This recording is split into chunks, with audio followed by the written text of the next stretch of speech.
Ketika Abdul Jalil dan Sri Mangana berjalan di sebuah tempat di pinggir hutan kecil membentang di tepi sungai, terjadi sesuatu yang mencengangkan.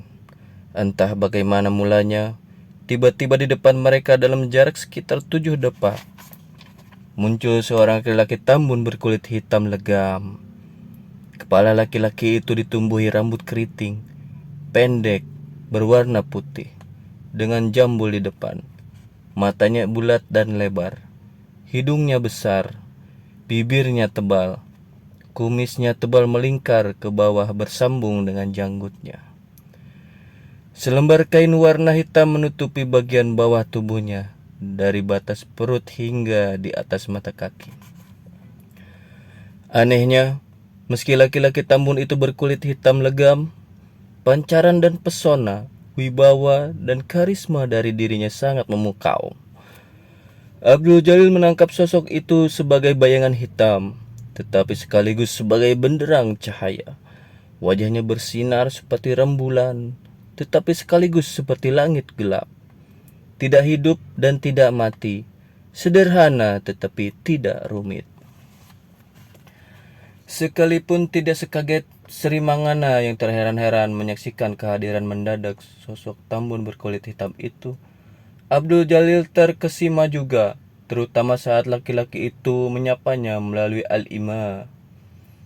Laki-laki tambun kulit hitam itu memperkenalkan diri sebagai Dang Hyang Semar, guru loka Nusa Jawa yang hidup pada zaman Purwakala.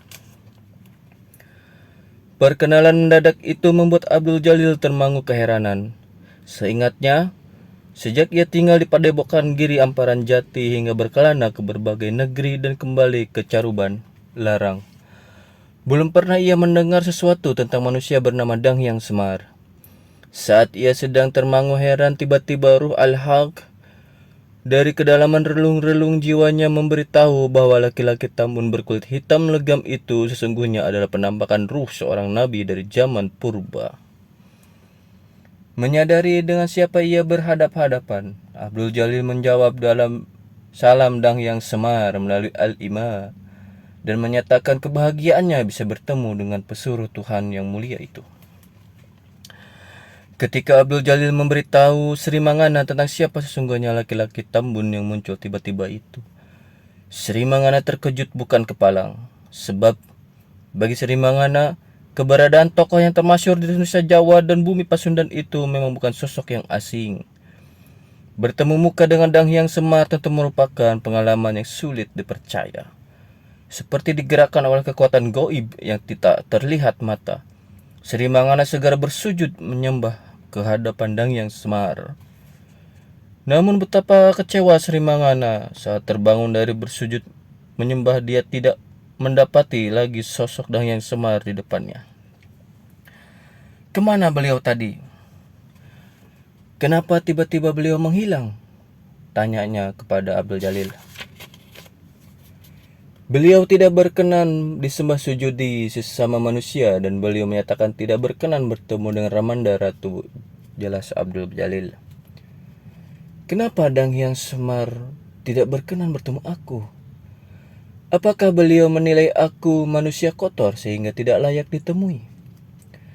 Beliau menyatakan kepada saya bahwa di dalam diri Ramanda Ratu masih bersemayam kekuatan kelam ilmu 100.000 hulu balang dari Gunung Kumbang. Ilmu itu pengaruh bayi rawa haus darah yang tidak beliau sukai. Astagfirullahaladzim, sahut Sri Mangana dengan wajah pucat. Bagaimana beliau bisa tahu? Yang terlihat tadi adalah arwah dari Dang Hyang Semar, Ramanda Ratu. Beliau tentu lebih tahu tentang segala sesuatu yang bersifat gaib di negeri ini sejak zaman lampau sampai kini. Sri Mangana duduk termangu sambil menarik napas panjang berulang-ulang. Abdul Jalil yang semula berdiri kemudian duduk bersila di samping Sri Mangana sambil memejamkan mata. Sesungguhnya saat itu Abdul Jalil sedang berhadap-hadapan dengan ruh Dang Hyang Semar. Namun keberadaan Dang Hyang Semar tidak terlihat oleh Sri Mangana. Melalui Al-Ima berlangsunglah perbincangan akrab antara Dang Semar dan Abdul Jalil, yang jika diuraikan ke dalam bahasa lisan manusia kira-kira berbunyi, sejak engkau menginjakkan kaki ke Cirebon, seluruh alam gaib di bumi Pasundan dan Nusa Jawa terguncang. Para bangsa berbadan halus, penghuni lama negeri ini meraung dan melolong kegerahan. Sesungguhnya mereka sangat tidak menyukai kehadiranmu di sini. Namun ketahuilah, oh Abdul Jalil, kehadiranmu di sini justru sedang aku nanti-nantikan. Apakah yang Maha Gaib memberitahu Paduka tentang kedatangan saya? Ya, Dia yang Maha Gaib memberitahuku tentang kehadiranmu yang akan membawa angin perubahan. Tetapi Dia tidak memberitahu secara jelas tentang engkau. Itu sebabnya, oh Abdul Jalil, aku ingin mengetahui keberadaan dirimu, terutama tugas-tugas yang akan engkau kerjakan di sini. Ini demi kebaikanmu sendiri dalam mengemban tugas darinya untuk mengembuskan angin perubahan di Nusa Jawa. Apakah yang ingin Paduka ketahui tentang keberadaan saya? Perubahan apakah yang sesungguhnya akan kau hembuskan di sini? Sesungguhnya saya tidak mengubah apalagi memperbarui apapun.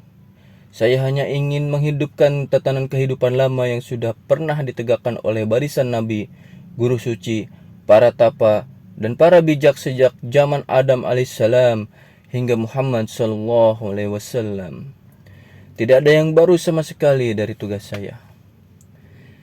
Jika engkau bicara tentang barisan nabi, guru suci, para tapa, dan para bijak, tentunya apa yang akan engkau sampaikan tidak akan jauh berbeda dengan apa yang telah aku sampaikan selama ini.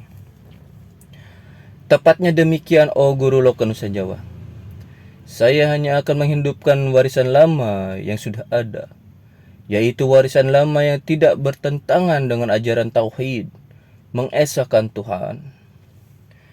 Aku percaya akan apa yang engkau sampaikan, tetapi hendaknya engkau tidak mengikuti jejak pendahulumu, Syekh Syamsuddin Al-Baqir Al-Farisi, yang tidak menunggu dan membimbing para pengikutnya untuk setia mengikuti ajarannya, sehingga hampir seluruh pengikutnya tumpah dijadikan korban pesta darah oleh para makhluk berbadan halus, penghuni perwakalan negeri ini.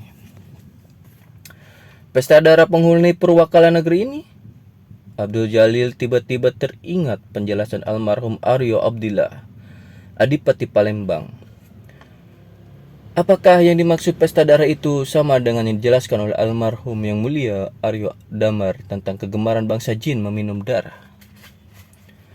Ketahuilah, oh Abdul Jalil, bahwa sebelum bumi dihuni manusia, Dang Hyang Semar memulai cerita. Bumi sudah dihuni oleh bangsa-bangsa berbadan halus. Mereka suka berperang dan menumpahkan darah. Dan manusia akan diturunkan ke bumi. Para bangsa halus diusir dari permukaan bumi. Sebagian mereka menghuni samudra raya dan pulau-pulau. Sebagian lagi menghuni dasar bumi. Lalu turunlah manusia yang berkembang baik dengan sangat cepat. Tetapi seperti para penghuni bumi yang lama, manusia suka berperang dan berbuat zolim hingga menimbulkan kerusakan. Untuk menyucikan bumi, Sang Hyang Taya, Tuhan yang Maha Gaib, membinasakan manusia dengan air bah